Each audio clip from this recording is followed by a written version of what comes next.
On this Wednesday night, a break in Canada's biggest gold heist. The U.S. traffic stop that led to a significant discovery and why police believe it was an inside job at Pearson Airport. They needed people inside Air Canada to facilitate this theft. The suspects and how police alleged they pulled it off. A rare reprimand in Parliament. I'm supposed to not participate in any activity that would cause any undue stress. The contractor who worked on the ArriveCAN app summoned to answer questions and reveals RCMP have raided his property. Whistleblower warning. A quality engineer at Boeing says he was harassed and threatened when he raised concerns and says all 787 Dreamliners should be grounded. I was told, frankly, to shut up. Lifetime ban. The Toronto Raptors booted from the NBA for betting on games.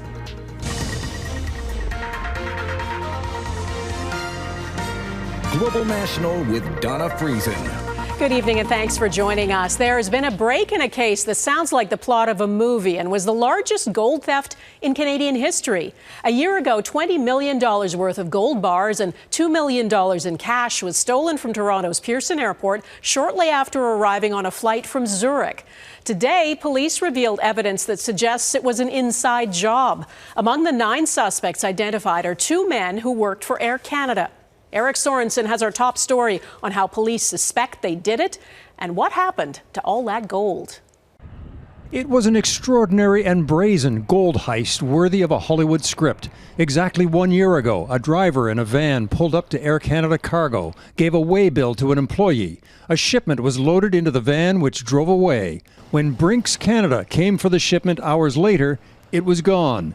Turns out the waybill was a fake, but the shipment was pure gold. It had a value of over $20 million, and this particular theft has become the largest gold theft in Canadian history. Gold and some $2 million in U.S. currency vanished. Police say it was an inside job with outside help, starting with that waybill. This duplicate airway bill was printed off from a printer within Air Canada Cargo. Police tracked the van, eventually found it. Revealing few other details, the investigation led to 5 men from the Toronto area being arrested, and a 6th, police say, was the driver arrested in the U.S. Canada-wide warrants have been issued for 3 others. 1 Air Canada employee and a former employee face charges of theft and conspiracy to commit an indictable offence. In my opinion, they needed people inside Air Canada to facilitate this theft. It's the kind of criminal enterprise that expands on the original theft, starting with the knowledge that a shipment of gold was being flown by Brinks from 2 Swiss banks in Zurich via Air Canada to Toronto. From there, a criminal assembly line of transporting the gold, then diversifying it into multiple ill-gotten gains, into gold jewelry, into money, and significantly, say police, into weapons. This isn't just about gold, this is about how gold becomes guns. Police seized melting casts to process the gold, recovered 6 crude gold bracelets worth $90,000, and seized $430,000 likely profits from selling the gold.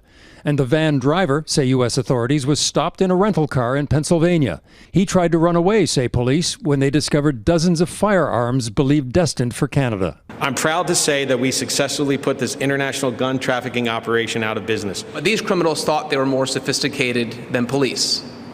They were wrong. Every day, organized crime gets away with lucrative operations across international borders. This was more like a Hollywood ending, a win for the good guys. Eric Sorensen, Global News, Toronto. There was a rare reprimand in the House of Commons today. The man whose company, GC Strategies, was granted the federal contract to create the ArriveCAN app was ordered to appear, and he was admonished for refusing to answer questions at a previous committee meeting. That app cost taxpayers about $60 million. Today it was revealed a property belonging to GC Strategies has been raided by the RCMP, and the man who runs it says he has acute mental health problems. Mackenzie Gray on the latest twist in the ArriveCAN controversy. I now ask the Sergeant-at-Arms to admit Mr. Firth at the bar of the House. It's an interrogation so rare. On behalf of the House of Commons, I admonish you that it hasn't happened since 1913. Kristian Firth, co-owner of GC Strategies, the company at the heart of the ArriveCAN scandal, summoned to the House of Commons after refusing to answer MPs' questions at committee. I'm supposed to not participate in any activity that would cause any undue stress. to myself as being diagnosed with having acute mental health flare-ups. That stress undoubtedly added to by an RCMP raid on a property Firth owns just outside of Ottawa. There was a search warrant, not an arrest warrant, for my property to obtain electronic goods surrounding the Butler allegations. Despite the revelation, the government did not ask questions about the raid or ArriveCAN, only about Firth's health. We do not believe that it is appropriate to question Mr. Firth if he is not medically able to participate. We want this to be done in a way that respects the dignity of Parliament. But the opposition pressed on, pushing Firth on the $19 million his two-person company got for work as a middleman on ArriveCAN. Why did he mislead the committee by answering that question in the negative? Mr. Firth. Mr. Speaker, at that time I thought I did answer it correctly. I have a very difficult time accepting that answer and believing that answer to be the truth. Has the government asked Mr. Firth to repay the money paid to GC Strategies on ArriveCAN? Mr. Firth. Mr. Speaker, no, they have not. All I can say is, aren't you ashamed? Mr. Firth. Mr. Speaker, do I have to answer that? Yes. Yes, you do. No, I am not ashamed. The RCMP confirmed the raid on Firth's property to Global News and specifically stated it was not related to ArriveCAN. But Donna, a source with direct knowledge, says the warrant is broad and the RCMP will be able to look at computers and other information seized at the property for a number of potential criminal offenses that they're investigating. Okay, Mackenzie in Ottawa, thank you. A Boeing engineer told U.S. lawmakers today he was harassed and threatened after he raised serious concerns about the safety of the company's planes. Sam Salehpour then went public with his claims, saying he believes assembly flaws in the 787 Dreamliner mean the plane could fall apart and drop to the ground mid-flight, and he says should be grounded immediately. Boeing disputes that, but Salehpour doubled down on his claims at a hearing today. Jennifer Johnson reports.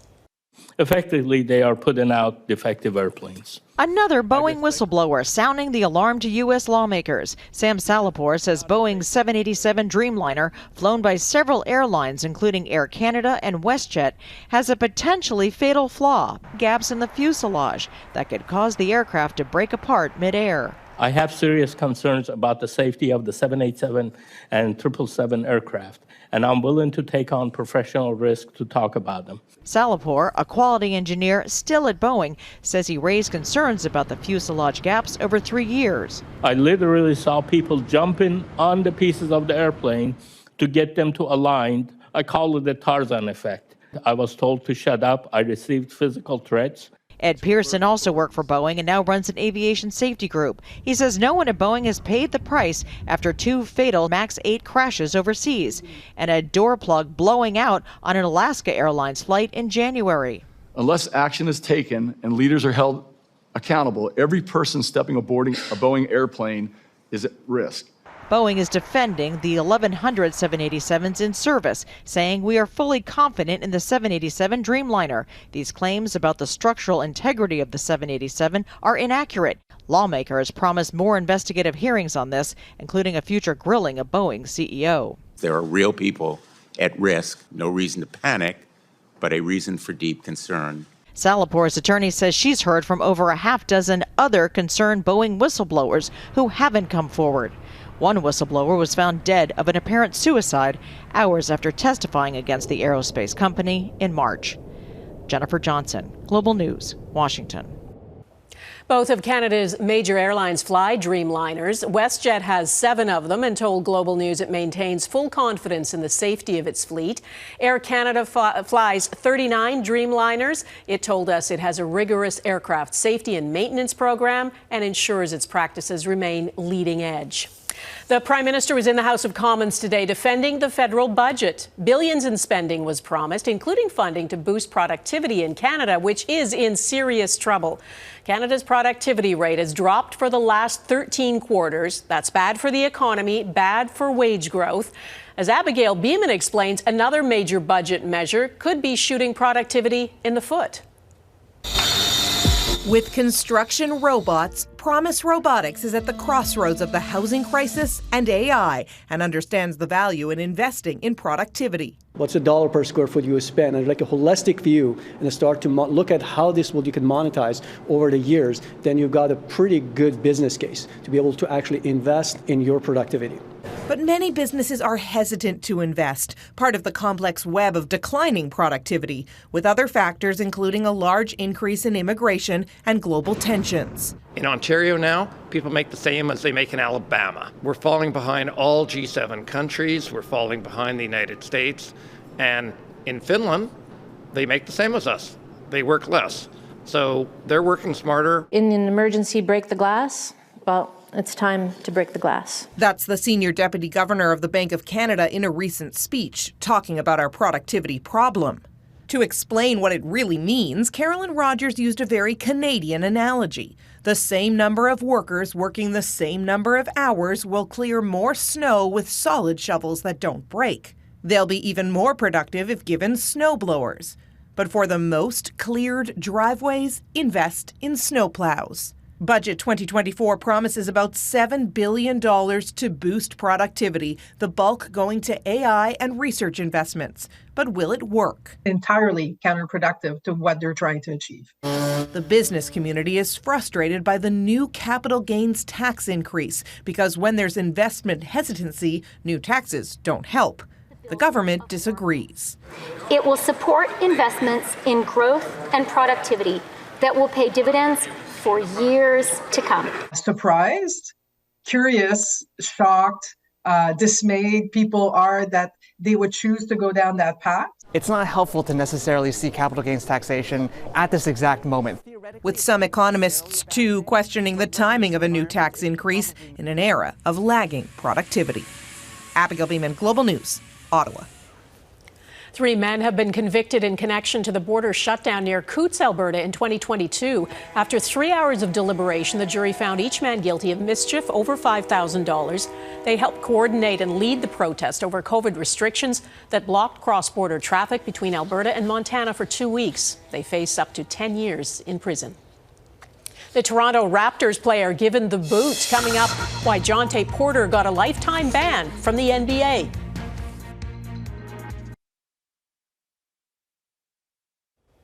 The NBA has given a lifetime ban to Toronto Raptors player Jonte Porter. The league says it found evidence he directly violated its gambling rules by personally betting tens of thousands of dollars on league games, while also feeding confidential information to other gamblers. Matthew Bingley breaks down the NBA's findings and Porter's punishment. The end of the Toronto Raptors season quickly went from bad to worse. The NBA dropping a bomb announcing center Jonte Porter is now banned from the league for life, following an investigation into suspected sports betting. The league now alleging Porter disclosed confidential information about his health to someone he knew was a bettor, who then made a wager Porter would underperform in a March game.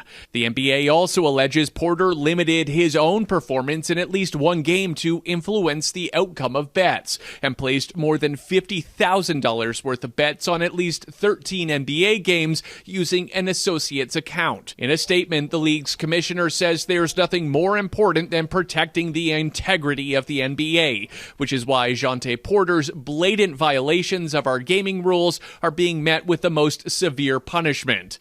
The decree came down a short time after Masai Ujiri wrapped up his final news conference where the Raptors president faced several questions about what he knew. I don't think anybody saw anything like this coming. All of that is under the NBA's investigation, we go out there and try to do the best due diligence we can. The team declined any comment following the league's announcement. This is the latest gambling scandal to rock professional sports, which has hit baseball and even hockey, which some say shouldn't come as a complete shock after the expansion of illegal sports gambling. That, together with ease of access to place bets on different apps, makes it inevitable that we're going to have a higher frequency of issues, and that's precisely what we're seeing. But Eric Macramala says with so much at stake when it comes to integrity, stiff punishments are doled out for good reason. We go to games, why? Because the outcome ultimately is not predetermined or fixed. And when that comes into question, it undermines the very integrity of the game. This ban may not affect other professional basketball leagues, but that sports legal analyst points out that now the NBA has identified a major alleged gambling problem. Barring a successful appeal, Porter's professional basketball career is likely over. Donna. Matthew Bingley in Toronto, thanks.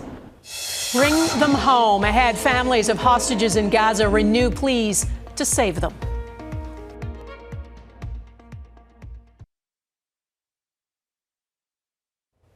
More than 100 people have died in flash flooding near the border of Pakistan and Afghanistan, and Dubai is drying out from record rainfall there. More than a year and a half's worth of rain fell in Dubai in 24 hours. It swamped major roads. It brought Dubai's airport to a standstill. Some passengers have been stranded without a flight for more than a day. The flooding has killed at least 2 people in the United Arab Emirates. In Oman, there were aerial rescues and at least 75 people were saved from being swept away by raging floodwaters, though at least 18 people were killed there. G7 foreign ministers are meeting in Italy discussing new sanctions for Iran after its attack on Israel. Canada's foreign affairs minister joined her counterparts for 3 days of meetings focused on tensions in the Middle East. The G7 leaders are expected to issue a united call for Israel to show restraint after Iran's unprecedented launch of missiles and drones at Israel. Israeli Prime Minister Benjamin Netanyahu says his country will make its own decisions on how to retaliate. Iran's president warned the smallest action from Israel would be met with, in his words, a massive response. At the same time, loved ones of hostages still being held in Gaza are trying to remind the world not to forget them. Our Europe Bureau Chief Crystal Gamansing reports. Ahead of the Jewish holiday celebrating freedom, captivity is the focus of this Seder table. I can't see myself celebrating the Passover this year. It's like, I think it's going to be cruel, it's going to be unfair. I just can't do it. How can I celebrate when my uncle and 132 of our brothers and sisters can't? How can we do it? It's not known how many of the Hamas hostages are still alive. The long empty table in the heart of London, bring them home! A reminder from organizers that the hostages must be freed. It's a call to please do what you can to help make a deal. Bring them home. It is so important for them to come home. While community members are here drawing attention to their suffering, Britain's Foreign Secretary is in Israel. It's clear the Israelis are making a decision to act, but the real need is to refocus back on Hamas, back on the hostages, back on getting the aid in. With death, destruction, and imminent famine, the United Nations is appealing for $2.8 billion to help those in the West Bank and Gaza. More aid trucks are getting into Gaza, but it's not enough, and humanitarian groups say they can't get food and supplies to where they're needed most. It's much bigger than simply, bringing in flour and bake few loaf of bread or pita. Israeli Prime Minister Benjamin Netanyahu rejects international claims of famine in Gaza and reiterated that his country would demonstrate solidarity after Iran's attacks. Crystal Gamansing, Global News, London.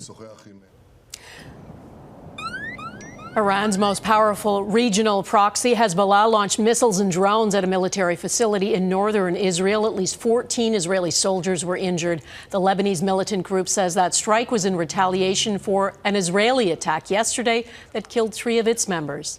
Israel struck back today at Hezbollah targets in southern Lebanon. And a Russian missile attack has killed at least 13 people in the Ukrainian city of Chernihiv. More than 60 people were injured. That strike damaged a number of buildings in the city's downtown. In recent weeks, Russia has been intensifying its attacks on Ukraine, targeting the country's power grid and other critical infrastructure. Tired of after-hours messages from your boss? Next, can the right to disconnect be legislated?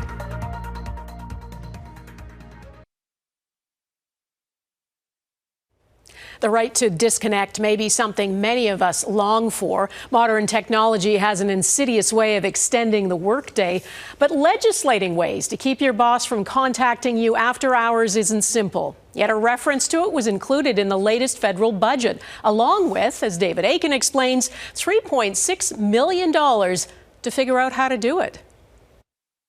Emails, texts, direct messages. Our always-on world can be too much when it comes to the workplace, and it's younger workers who have been flagging that as a problem. I think that this speaks to generations of workers now that are far more literate, thankfully, about mental health and stress than we ever were. Labour Minister Seamus O'Regan, a Gen Xer born in 1971, has been tapped to rewrite the Canada Labour Code to require federally regulated workplaces to have rules about those digital lines between work and after hours. I think it's really positive that there's a step towards maintaining that work-life balance because it's so critical when it comes to mental health. Ultimately, it is nice to be able to know you can disconnect from work. If there was some form of legislation in place to make sure that that happens, that'd be fantastic. Ontario implemented a disconnecting from work policy in 2022. But that policy consists of little more than telling employers they have to have a policy. It only suggests employers come up with their own rules about what sort of circumstances are appropriate for an employee to be contacted by a boss or a client outside of work hours. Ontario, however, doesn't have much teeth to it. There isn't a punishment if the right to disconnect isn't done or isn't implemented correctly. O'Regan seemed to suggest, though, that the federal government may mirror Ontario's light regulatory touch. I think the most important thing is workplaces get to determine that themselves, and employers and employees will get to determine that themselves. As for a timeline to implement the right to disconnect, the government says that's TBD. David Akin, Global News, Ottawa. We're going to disconnect. That is Global News for this Wednesday. I'm Donna Friesen. Tonight's Here Canada is this red fox and her pup in Kent County, New Brunswick. Thanks for watching. Hope to see you here again tomorrow. Bye-bye.